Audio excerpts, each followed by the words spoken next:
badakiguan lortzen badugu berdinketa bat edo garaipena, gero egongo da aukera etxian irabazteko eta eskaintzeko tituloa jendeari, ez? Ez da izango erresa, porque han punto bat lortzea gutxienez zaila izango da, baina, helburu horrekin jutea ere politxa da. Nik uste dut eurak oso gogortengo diala eta partiduan ondo sartzea importantea izango dela uste dut. Eta gero beti moduan gure defentsa eta gure kontratakian esku egongo dela uste dut partidua.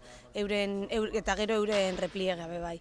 Baloi asko ez galtzea garrantzitsua izango da, zeurak ere kontraresoan oso onak dira eta horre egongo da nik uste dut partidua.